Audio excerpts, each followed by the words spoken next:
નમસ્કાર. આજે આપણે એક એવા પુસ્તકની વાત કરવાના છીએ જેણે ખરેખર ઘણા લોકોની પૈસા અંગેની સોચ બદલી નાખી છે. હા, rich dad poor dad Robert કિયોસાકીનું બહુ જ ચર્ચાયેલું પુસ્તક છે. બરાબર.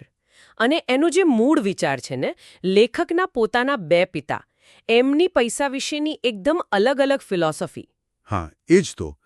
એક તરફ એમના પોતાના પિતા ભણેલા ગણેલા પીએચડી પણ આર્થિક રીતે સંઘર્ષ કરતા હતા, એટલે એમને પુઅર ડેડ કહ્યા. અને બીજી તરફ એમના મિત્રના પિતા, જેમણે એમ કહેવાય છે કે 8મું ધોરણ પણ માંડ પાસ કરેલું, ઓહ. પણ હવાઈના સૌથી અમીર લોકોમાંના એક બન્યા. એ એમના રિચ ડેડ. આ જ કોન્ટ્રાસ્ટ ખરેખર વિચારવા જેવો છે. એક ઉચ્ચ શિક્ષિત પણ આર્થિક રીતે પાછળ, અને બીજા ઓછા ભણેલા પણ સંપત્તિવાન. બરાબર. પુઅર ડેડ કહેતા સલામતી શોધો, રિચ ડેડ કહેતા સંપત્તિ બનાવો. તો આપણો આજનો હેતુ એ જ છે કે આ પુસ્તકના જે મુખ્ય પાઠ છે, જે માઇન્ડસેટ શિફ્ટની વાત છે, એને થોડું ઊંડાણથી સમજીએ. શરૂઆત કરીએ શિક્ષણ વિશેના એમના વિચારોથી. ચોક્કસ. જુઓ, પુઅર ડેડનો મંત્ર બહુ સીધો હતો.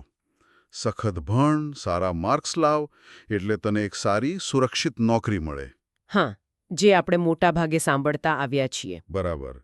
જ્યારે રિચ ડેડ એમ માનતા કે હા, ભણતર જરૂરી છે, કોલેજ જવું સારું છે, પણ જે આપણું પરંપરાગત શિક્ષણ છે ને, એ તમને પૈસા કેવી રીતે કામ કરે છે એ નથી શીખવતું. એ તમને નોકરી કરવા માટે તૈયાર કરે છે. પૈસાના માલિક બનવા માટે નહીં. બિલકુલ. એમનું કહેવું હતું કે અસલી નાણાકીય શિક્ષણ, ફાઇનાન્શિયલ લિટરસી, એ સ્કૂલમાં નથી મળતું. એટલે વાત શિક્ષણના વિરોધની નથી, પણ કેવા પ્રકારનું શિક્ષણ જરૂરી છે એની છે. હા, નાણાકીય શિક્ષણ.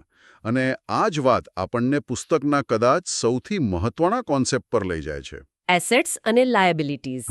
એ જ, સંપત્તિ અને જવાબદારી. કિયોસાકી કહે છે કે આ સમજવું, બસ આટલું સમજાઈ જાય તો પણ ઘણો ફરક પડી જાય. કેવી રીતે? એ જરા સરળ શબ્દોમાં સમજાવશો? જરૂર. જુઓ, રિચ ડેડ પ્રમાણે અમીર લોકો શું કરે છે? એ લોકો એસેટ્સ ખરીદવા પર ફોકસ કરે છે. એસેટ્સ એટલે? એટલે એવી વસ્તુઓ જે તમારા ખિસ્સામાં પૈસા નાખે, જેમ કે કોઈ રોકાણ કર્યું હોય, ભાડું આપતી પ્રોપર્ટી હોય, કોઈ બિઝનેસ જેમાં નફો થતો હોય. ઓકે, જે આવક પેદા કરે. હા, અને બીજી બાજુ ગરીબ અને મધ્યમ વર્ગ, એ લોકો મોટેભાગે શું ખરીદે છે? લાયબિલિટીઝ. એટલે કે જવાબદારીઓ જે પૈસા લઈ જાય. બરાબર.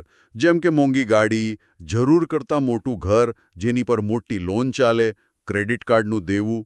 અને તકલીફ એ છે કે એ લોકો આ લાયબિલિટીઝને ઘણીવાર એસેટ સમજી બેસે છે. આ વાત ખરેખર વિચારવા જેવી છે. જેમ કે ઘર. મોટાભાગના લોકો ઘરને તો પોતાની સૌથી મોટી એસેટ ગણે છે. સાચી વાત. પણ કિયોસાકીના મતે, જો તમારું ઘર તમારા ખિસ્સામાંથી દર મહિને પૈસા કઢાવતું હોય, હપ્તા, ટેક્સ, મેન્ટેનન્સ, તો એ નાણાકીય રીતે લાયબિલિટી છે. ભલે એ ભાવનાત્મક સુરક્ષા આપતું હોય. હા, પણ જો એ જ ઘરમાંથી તમે ભાડું મેળવીને આવક ઊભી કરતા હો, તો એ એસેટ બની શકે. મુદ્દો કેશ ફ્લોનો છે. પૈસા આવી રહ્યા છે કે જઈ રહ્યા છે. આ સમજ સીધી પેલી વાત સાથે જોડાય છે કે તમે પૈસા માટે કામ કરો છો કે પૈસા તમારા માટે કામ કરે છે. એકદમ. પુઅર ડેડની વિચારસરણી શું હતી? સખત મહેનત કરો, પ્રમોશન લો, પગાર વધારો. એટલે કે તમે તમારા સમય અને શક્તિ વેચીને પૈસા કમાઓ. હા. જ્યારે રિચ ડેડ શીખવતા હતા કે એવી સિસ્ટમ બનાવો, એવું રોકાણ કરો કે પૈસા તમારા માટે 24 કલાક કામ કરે, તમે સૂતા હો ત્યારે પણ. એટલે પેસિવ ઇન્કમ જેવું કંઈક. બરાબર. ફક્ત નોકરીના પગાર પર આધાર રાખવાને બદલે આવકના બીજા સ્ત્રોત ઊભા કરવા, રોકાણ કરવું. અને આ બધું કરવા માટે શું જોઈએ? ફાઇનાન્શિયલ આઈક્યુ, નાણાકીય બુદ્ધિ. હા, પરંપરાગત ભણતર કરતાં આ વધારે જરૂરી છે પૈસા બનાવવા માટે. આનો અર્થ ખાલી હિસાબ કિતાબ જાણવું એટલો જ નથી. તો બીજું શું? બજારને સમજવું, રોકાણની તકો ઓળખવી, ટેક્સના નિયમો સમજવા, પૈસાનું મેનેજમેન્ટ કરવું. આ બધી વ્યવહારુ બુદ્ધિ. પણ એક સામાન્ય વ્યક્તિ માટે આ બધું થોડું અઘરું ના લાગે? શરૂઆત ક્યાંથી કરવી? શરૂઆત તો નાની જ હોય. પોતાના ખર્ચા ધ્યાનથી જોવાથી શરૂ કરી શકાય. ક્યાં પૈસા જાય છે, શું એસેટ છે, શું લાયબિલિટી. પછી બચત. અને એ બચતનું નાનું રોકાણ. ધીમે ધીમે શીખતા જવાનું. હા, પુસ્તકો વાંચીને, ઓનલાઈન રિસોર્સ જોઈને. કિયોસાકી તો પોતાનો વ્યવસાય બનાવવાની પણ વાત કરે છે. એવી સિસ્ટમ જે તમારા વગર પણ ચાલે. જે ટાઈમ ફ્રીડમ આપે, સમયની સ્વતંત્રતા. બરાબર. તમારે પૈસા માટે તમારો બધો સમય આપવો ન પડે. એટલે પુસ્તકનો સાર એ નથી કે કોઈ ચોક્કસ ધંધો કઈ રીતે કરવો, ના, બિલકુલ નહીં. એ કોઈ સ્ટેપ બાય સ્ટેપ ગાઈડ નથી. પણ એ પૈસા પ્રત્યેની આપણી જે માન્યતાઓ છે, આપણો જે દૃષ્ટિકોણ છે, એને બદલવાની કોશિશ કરે છે. હા, પેલી મિડલ ક્લાસ ટ્રેપમાંથી બહાર નીકળવાનો રસ્તો બતાવે છે. સારી નોકરી, સારો પગાર, પણ સાથે વધતા ખર્ચા અને દેવું. એ ચક્રમાંથી બહાર કેવી રીતે નીકળવું? તો આખી ચર્ચા પરથી જો આપણે મુખ્ય મુદ્દા તારવીએ તો શું કહી શકાય? પહેલું, એસેટ્સ પર ફોકસ કરો, લાયબિલિટીઝ ઓછી કરો. બીજું, નાણાકીય શિક્ષણ સતત મેળવતા રહો. ત્રીજું, પૈસા પાસે તમારા માટે કામ કરાવતા શીખો. અને ચોથું, ફક્ત પગાર પર નિર્ભર ન રહો, આવકના બીજા સ્ત્રોત બનાવો. અને આ બધું શરૂ ક્યાંથી થાય છે? વિચાર બદલવાથી, માઇન્ડસેટ શિફ્ટથી. બરાબર.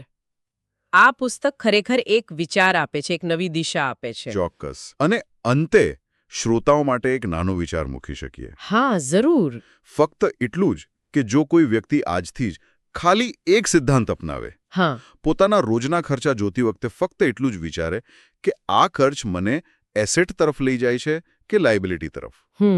બસ આટલી જ જાગૃતિ રાખવાનું શરૂ કરે તો આવનારા એક જ વર્ષમાં એની આર્થિક સ્થિતિ પર શું અસર પડી શકે? ખરેખર વિચારવા જેવો મુદ્દો છે. નાની શરૂઆત પણ મોટો ફરક લાવી શકે છે. બસ એ જ આ પુસ્તકનો એ જ સંદેશ છે.